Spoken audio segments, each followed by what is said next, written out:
या ठिकाणी भाविक येतात, खूप असे भाविक येतात, पाऊस असतो, धबधबा बघायला, कपिलधार असं ही आहे. तर आता पाऊस कधीपासून नाही आहे?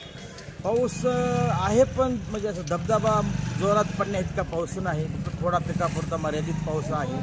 पाऊस तसा 7 जूनलाच चालू झालेला आहे, पण म्हणावा असा पाऊस नाही, थोड्याफार प्रमाणामध्ये पाऊस आहे या ठिकाणी. आणि पाऊस जर भरपूर असेल, धबधबा भरपूर असेल तर आंध्र, कर्नाटक आणि महाराष्ट्र अशा सर्व प्रांतातून या ठिकाणी भाविकांची गर्दी भरपूर प्रमाणात होत असते. आता प्रशासनाला तुम्ही काय विनंती करणार? तुम्हाला कुठल्या सुखसुविधा ज्या कमी आहेत तुमच्याकडे ते प्रशासनाने तुम्हाला करावेत असं वाटतं तुम्हाला? आता प्रशासनाचं तर पूर्ण लक्ष या ठिकाणी आहेच.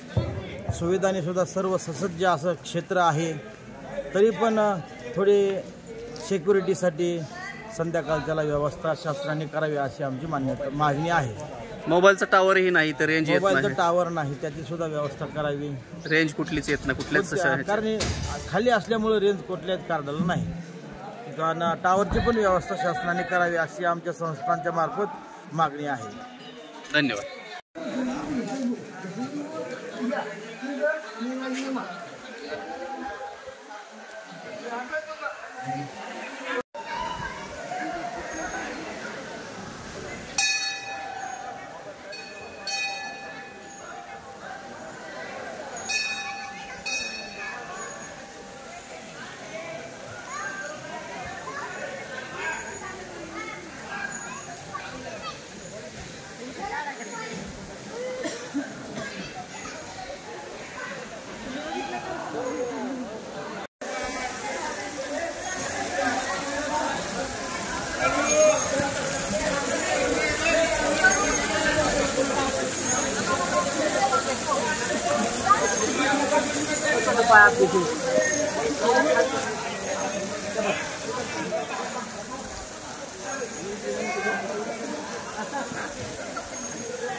औषे कुठले पाऊलके?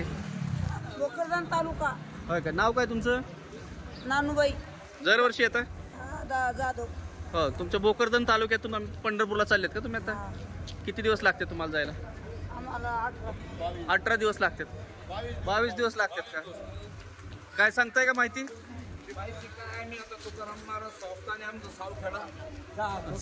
तालुका भोकरदन, जिल्हा जालना. बर. आम्ही तिथले वारकरी. हा, सावखेडा गाव आहे. तुम्हाला 22 दिवस लागतात म्हणतात तुमच्या गावातून पंढरपूरला जायला.